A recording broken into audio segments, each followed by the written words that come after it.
Hello, designers and developers. We are going to be starting inside of Figma today to design a website portfolio and then build that portfolio inside of Glitch. So you can see this is the basic design that we are going to go off of. I'm going to show you how to create this inside of Figma. And then in a couple other episodes or videos, I'm going to show you how to put that into code and then have a website that is up and moving. You're going to have to add your own links and images inside of here to make it your own and make it your own aesthetic. So let's get started.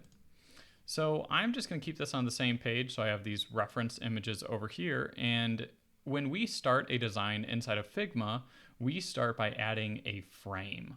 So a frame is just like a drawing palette where we are putting this. Think of it as a canvas to draw on. So we're going to choose our new frame, and for me, I'm going to continue to use the same frame that I've been using. I believe it is, I've been using the desktop, just standard desktop frame. So how we're going to start this, we are actually going to section off a couple different things. So let's draw in some rectangles. We're going to draw in a rectangle over here. This is going to be our nav. So I'm just going to place it on side of here. So you can see all of our draw tools over here. We've got rectangle, line, arrow, ellipse, polygon, star, place image. Those are kind of our drawing tools.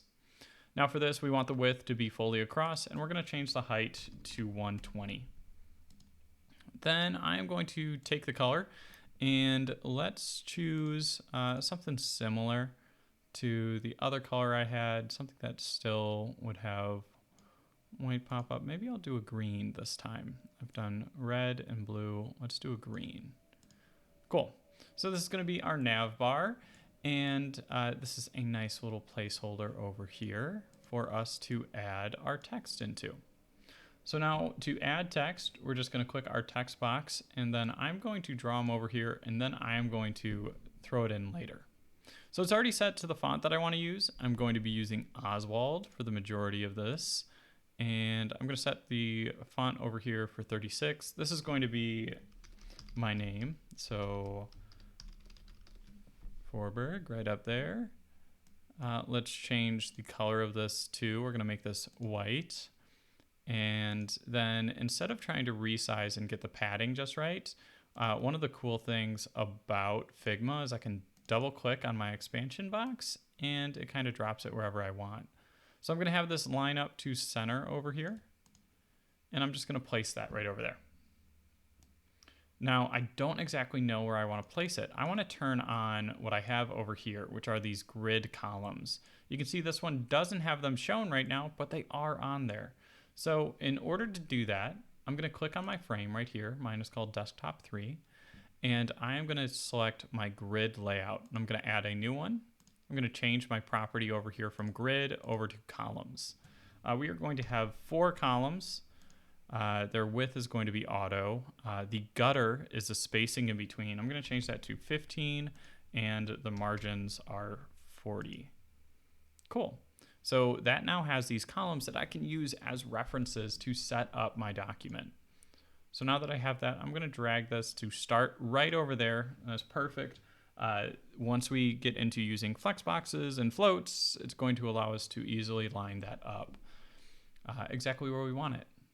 So cool. Now we just need to add the rest of my navigation over here. So that is my cover letter and resume, blog, and contact.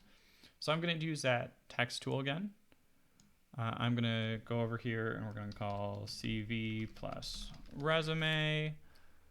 Then let's edit this one so we can just do some copy and paste in. So we'll set the color to white. We're going to set the font size for this one. We're going to drop it down just a little bit. I'm going to change it to 30. And instead of semi-bold, we're going to do light. Light. Cool. So remember, we can resize this just by double clicking on one of the edges. I'll bring this in over here just so it's easier to see.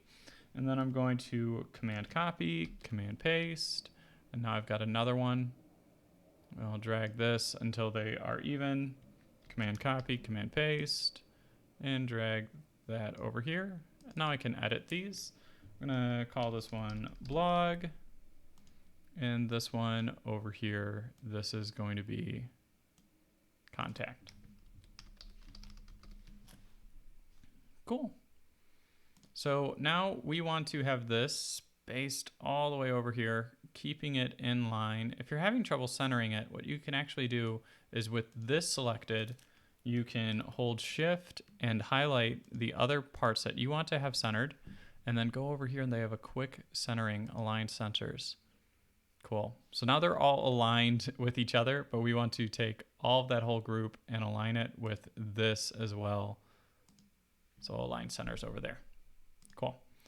And then I can also take all three of these, and there's this cool right here. So we can tidy up.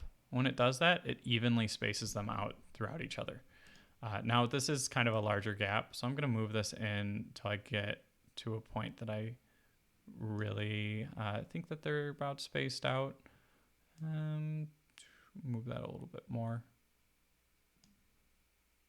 Cool. So now I'm going to select both or all three of those, and I am going to, I meant to distribute horizontal spacing. I just moved it back over. I'll move this over here. Oh, and look, they pop up 1/16. That's fine. That'll be fine for our padding. We might change that later on, but that's okay. Cool. So we got our nav all drawn out. Now to draw this background effect over here where I just kind of have a little bit more dynamic, get some curves in there, I just drew some ellipses and I used a mask to place all of that. So what I'm going to do first, I'm going to draw a mask. And how you do that, you just take a rectangle and you have it fill up the whole page. Then I am going to right click that rectangle and I'm going to say use as mask. So now only things that are inside of this rectangle or inside of our drawing space will actually be visible if we draw them above that. And it might not start like that, but we're going to rearrange some things over here. So I'm going to take my ellipse tool, and this is actually a pretty honking ellipse. So I'm going to start over here. I don't think I'll delete that. Go to the ellipse tool, click a center. Oh, it is not cooperating. Ellipse. There we go. Cool. So let's drag this, lines up center. I'm going to drag it down a little bit too. And you can see right now it's covering everything that I have, but I can drag that ellipse and move it underneath. Well, I'm going to have to close up this in a second. We're going to just change the color of this to black. We'll make it as black as possible. And then I'm going to go over here and I'm going to group my selection. And now I can drag this underneath. And now I just kind of have that nice curve over there. So if I want to work in this group more and add more, for example, you see I have another little layer underneath here. I'm just going to grab that same ellipse that I had before.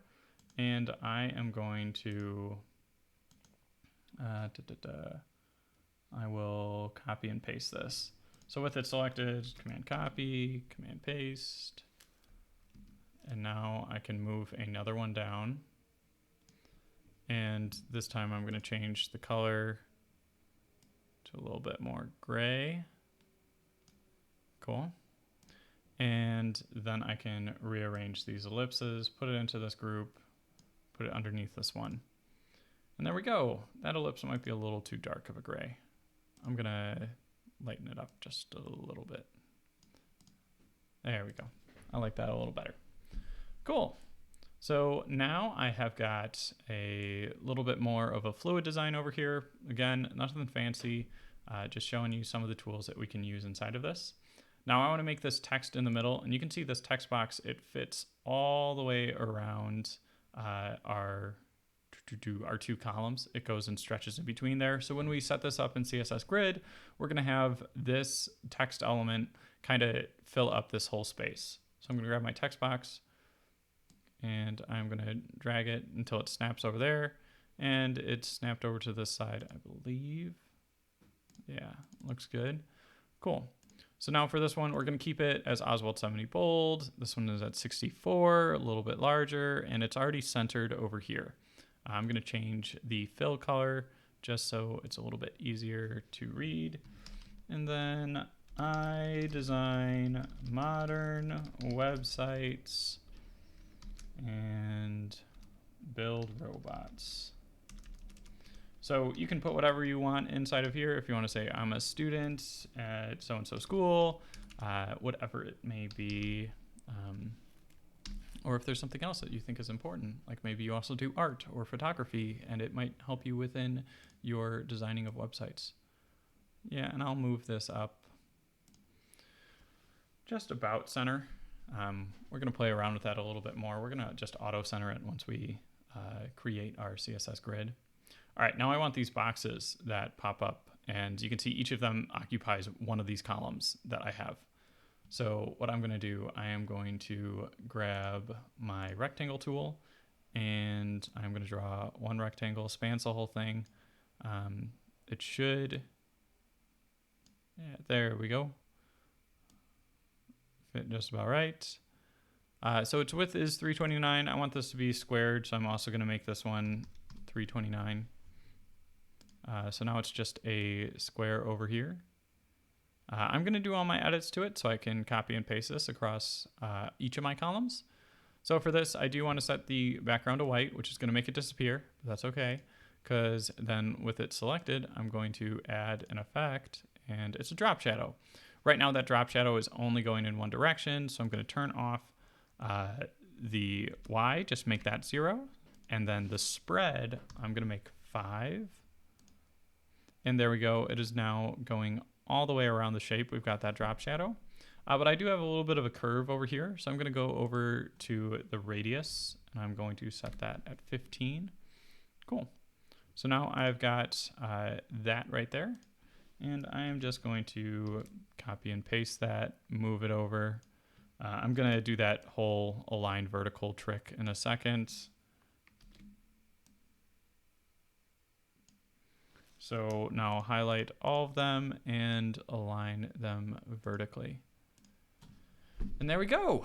That's kind of our basic design. You can see that I've done it a couple times now, and it's pretty simple, pretty straightforward. We don't have too many projects that we have under our belt yet, but hopefully in Web 2, we continue to add more to our portfolio. It's just kind of a general design for it. You can obviously add more text and images and everything like that if you would like to. But yeah, that's it. It was nice talking to you. I'll see you later.